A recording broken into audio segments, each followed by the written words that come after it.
कबीर साहब से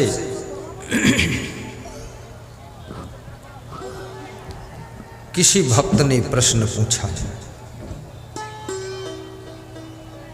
कि हे सद्गुरुदेव,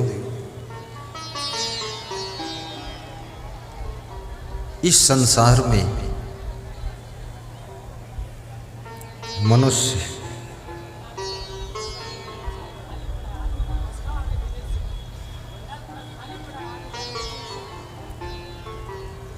का जीवन सबसे अमूल्य है, परंतु मनुष्य दुखी क्यों रहता है, चिंता में क्यों रहता है,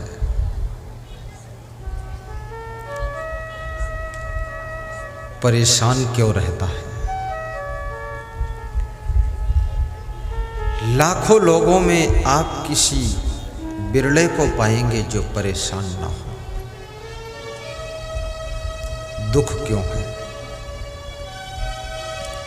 कबीर साहब कहते हैं, दुख इसलिए है क्योंकि मनुष्य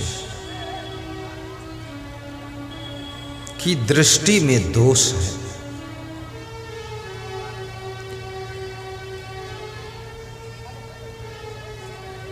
जहां सुख है वहां मनुष्य को दुख दिखाई देता है, और जहां दुख है वहां सुख दिखाई देता है। मनुष्य की दशा ऐसे है जैसे मछली की दशा है। मछली की दशा, मनुष्य की वह दशा। संसार जैसा दिखता है ऐसा है नहीं, और जैसा दिखता नहीं है वैसा भी नहीं है। जो तुम देखते हो वो सत्य नहीं है, और जो नहीं देखते हो वो झूठ नहीं है। मछली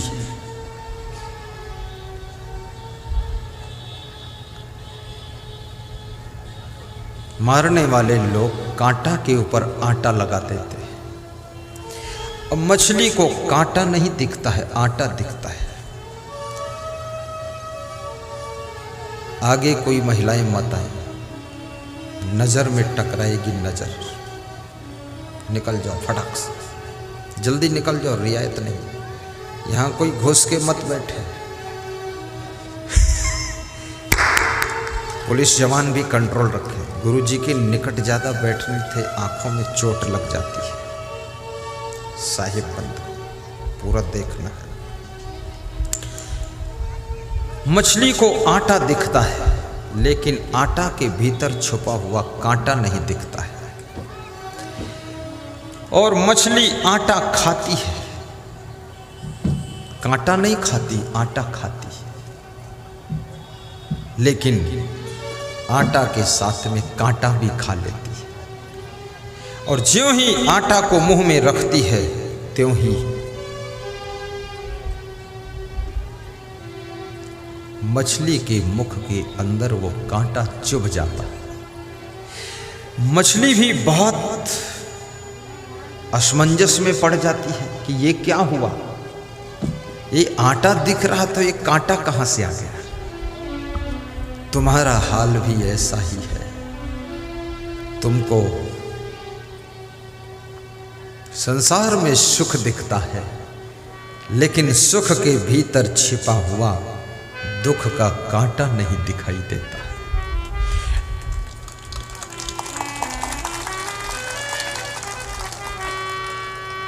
और वो सुख के आटे को देख करके तुम ज्यों ही भोगों को भोगते हो त्यों ही दुख का कांटा तुम्हारे गले फंस जाता है। ये सुख कहाँ है? कबीर साहब कहते हैं, चाहत सुख दुख संग न छाड़ा।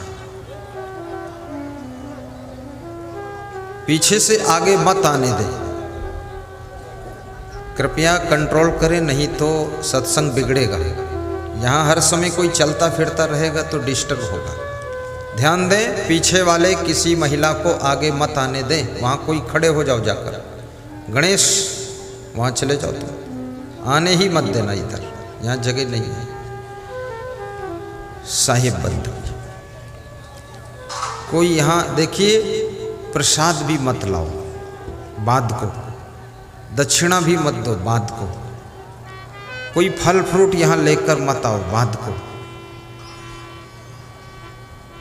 सब शांति से बैठो और सुनो।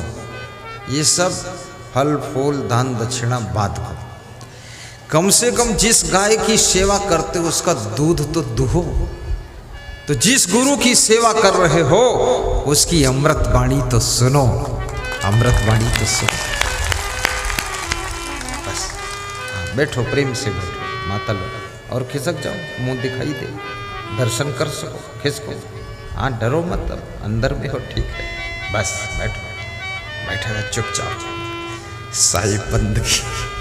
साहिब कार्यक्रम करने वालों को भी इतनी उम्मीद नहीं थी कि लोग आएंगे, और मुझे भी उम्मीद नहीं थी इतने लोग आएंगे, लेकिन आने वालों को उम्मीद थी कि हम इतने लोग आएंगे। साहिब बंदगी। साहिब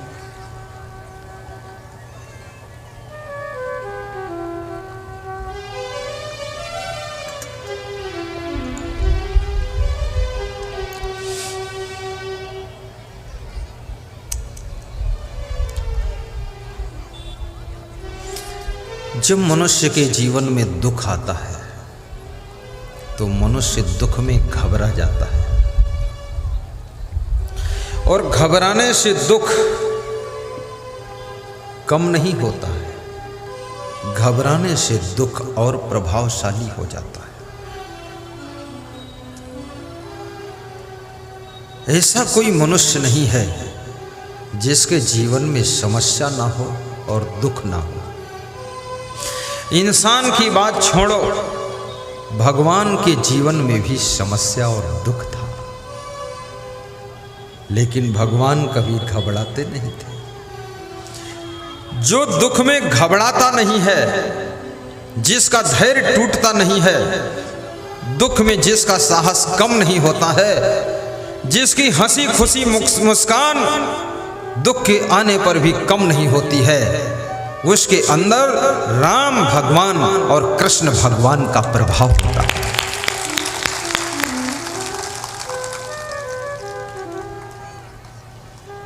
कितनी स्त्रियों को देखा जाता है कि घर में थोड़ा सा दुख आ गया रोने के लिए बैठ जाती है।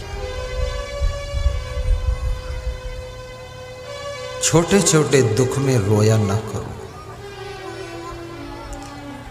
जिस दिन ज्यादा दुख आ जाए उस दिन खीर और पूड़ी बनाकर खाया करो।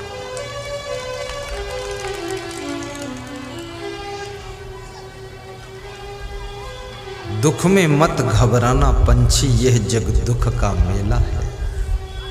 चाहे भीड़ बहुत अंबर पर उड़ना तुझे अकेला है। एक विचारक कहता है, दुख में मत घबराना पंछी, दुख में मत घबराना पंछी, यह जग दुख का मेला है, यह जग दुख का मेला है। चाहे भीड़ बहुत अंबर पर, चाहे भीड़ बहुत अंबर पर, उड़ना तुझे अकेला है, उड़ना तुझे अकेला है, उड़ना तुझे अकेला है। आकाश में कितनी चिड़ियों की भीड़ हो, लेकिन हर चिड़िया को अपने पंखों के बलबूते उड़ना पड़ता है।